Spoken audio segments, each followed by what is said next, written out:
mean, I know I'm cute. Even though, you know, people try to have me like they ugly fat friend. I was always fat, but you never could call me ugly. You can never call me ugly, okay? So, remember that girl in that story? All that good stuff? I'm about to talk about her. Okay, so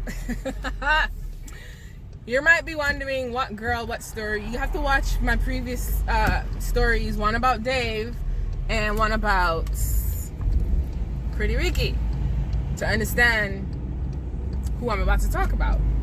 But anyways, we are gonna call this person SEABISCUIT. That's the name. Okay. So I've known SEABISCUIT. I lie. I've known of SEABISCUIT all my life. All my life. Okay? But we didn't grow up together. We seen each other maybe once before I moved to Canada, and then when I moved to Canada, I was around them all the time. Anyways, so you know, like I said before, fresh meat, all that good stuff, whatever. By the way, SEABISCUIT's a girl, in case you were wondering. So, you know, I come up, fresh meat, everybody want to talk to me, everybody was trying to get with me, everybody's like, who's that girl, ooh, she cute. I mean, I know I'm cute. Even though, you know, people try to have me like they ugly fat friend. I was always fat, but you never could call me ugly. You can never call me ugly, okay? Things started out cool or whatever, and it was always an occasional like comment here or there, or I used to be the permanent wingman. So, you know, when a guy says, bring your friend, I have a friend, I was the friend. I was always the wingman, but I'm so dope, right? I'm a vibe. I'm so dope. Everybody want to be around me. Everybody. So I think that was what started the friction and stuff like that, because now I come up, guys who used to pay her attention no longer really, you know, care, because now they got fresh meat. Now, I didn't need their attention. I didn't want their attention. Like I said, it was Dave and Ricky. And in my mind, at that time, they were both it. They were the best things on the block. Nobody else. The whole thing with her and Ricky, I didn't even know that was a thing until she made it a thing, you know? So it started with like, you know, I feel like it started with the trying to make me uncomfortable, you know? That was the first step, I think, in this whole takedown. It was like you were trying to make me feel uncomfortable, because obviously I don't live in my own house. Because if I was in my own house, you couldn't tell me nothing.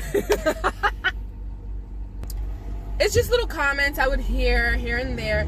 Like, listen, I'm Canadian born, but I am not Canadian raised. I'm an island girl to the heart, okay?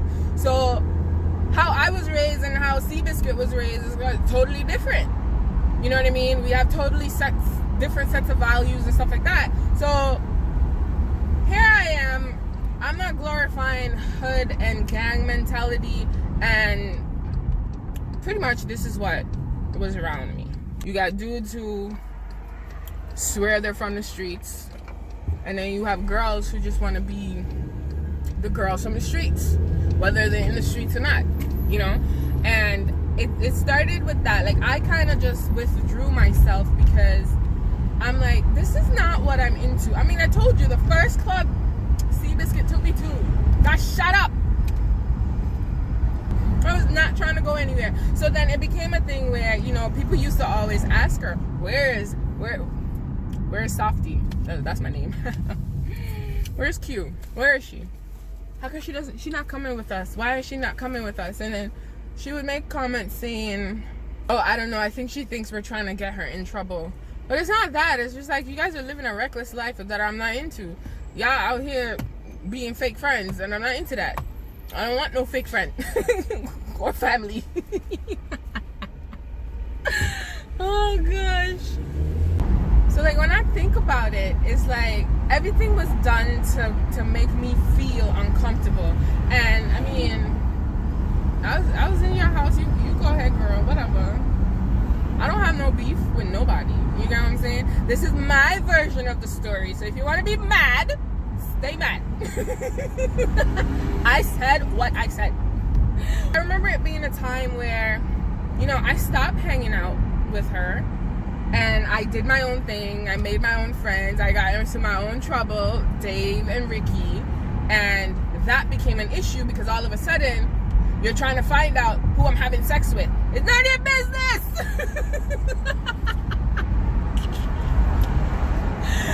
As long as I'm not sleeping with your man, who cares? Like, what's wrong with people? What is wrong with people? So that was an issue. It used to be like, oh, you're so secretive. Why are you trying to hide? Like, you're not doing anything and you're pretending you're one way. I'm not pretending I'm one way. This is who I am. You don't need to be in my business. You're in my business now because I allow you in my business. But before then, you don't need to be in my business. It's no one's business who I'm having sex with. I'm an adult. That's between me, God, the person, and my doctor. Oh my gosh, listen, I'm a vibe. But I think SEABISCUIT like felt some type of way about that because before I came up, I 100% believe she was, you know, everybody wanted her. And then here comes this fat girl. Cause I ain't ugly. Here comes this little fat girl thinking that she can come and run this. And I'm like, I'm not trying to run nothing because I'm not fighting for no hood man. So maybe, I'm not gonna say she was jealous of me, but there might be a hint of jealousy in terms of you resent the fact that I'm there and your friends are asking about me. You know what I'm saying? And to me, if you were genuine, you wouldn't even care if they were asking about you. You'd be like, yo, she's home. Let me go get her. Done. Problem solved. You know, I started hanging out without her. And even that became an issue. Because now, your friends are my friends. You know what I'm going to call them? I took them. But I didn't do it on purpose. No, I'm lying.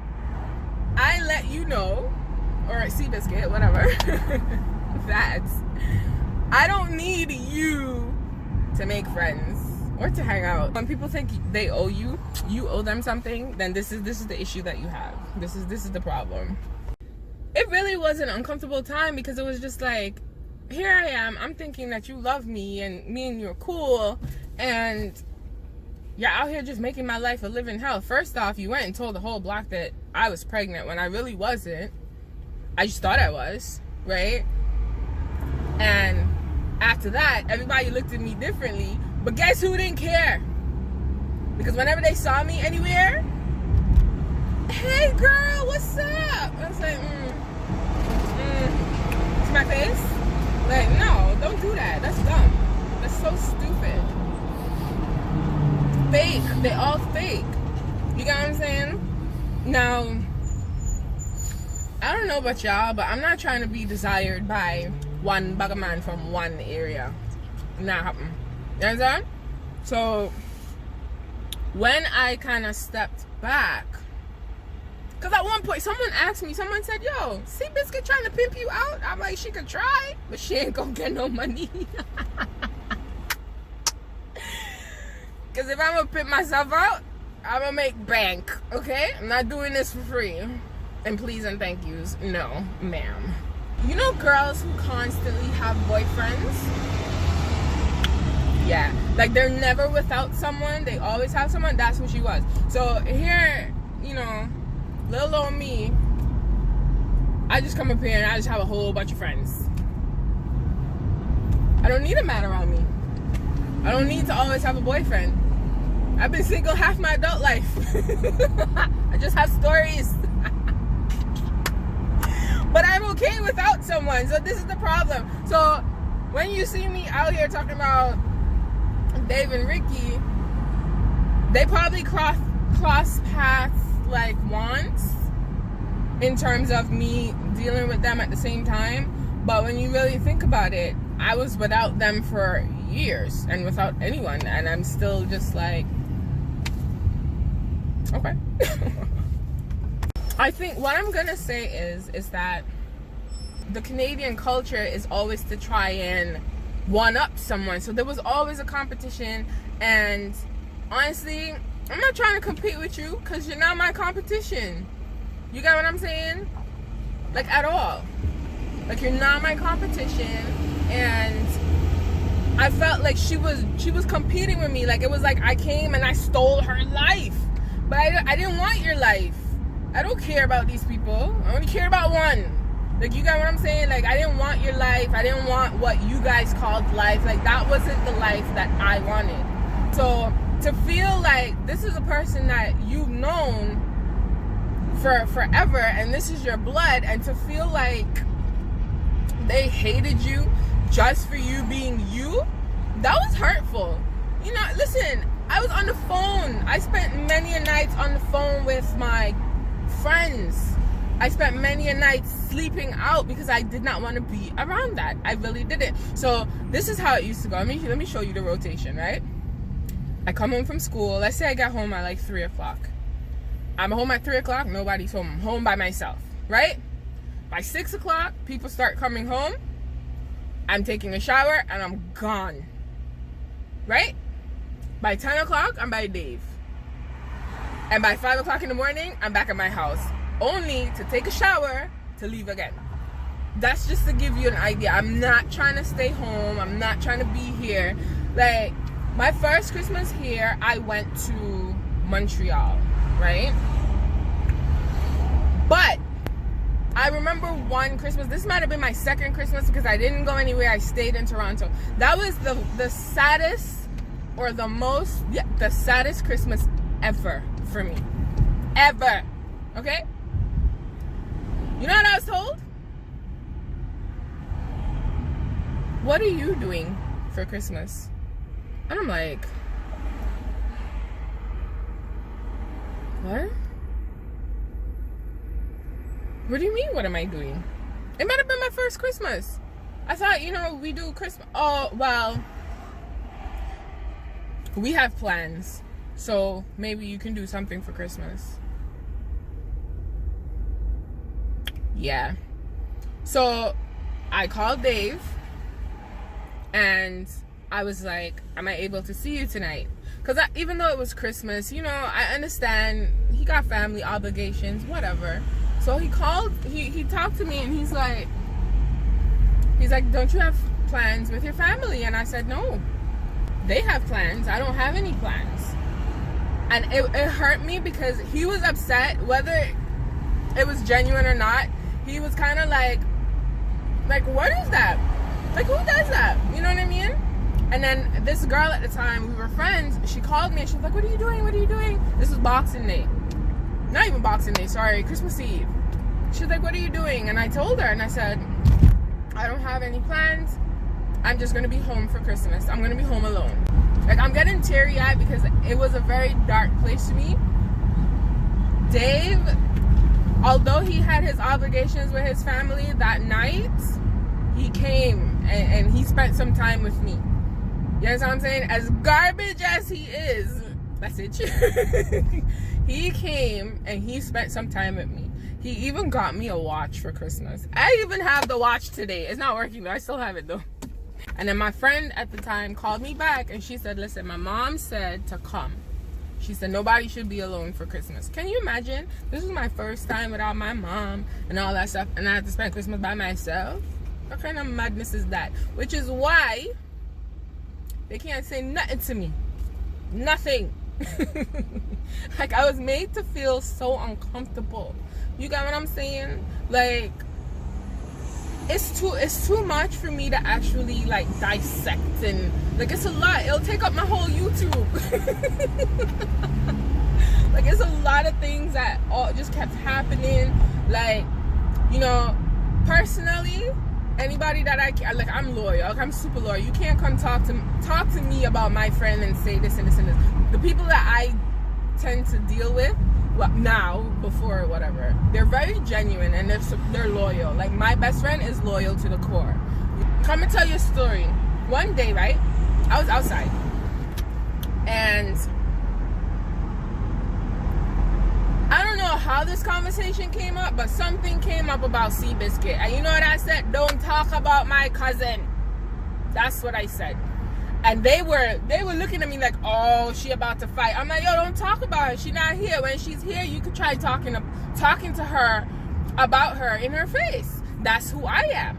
I'm not going to sit down and let somebody talk about you and then kiki and blah, blah. See, I don't get that in return. So for me, it was kind of like, you know what? Forget this. Whatever. That's how I was. You know? So when I started to create my own family, it became a problem.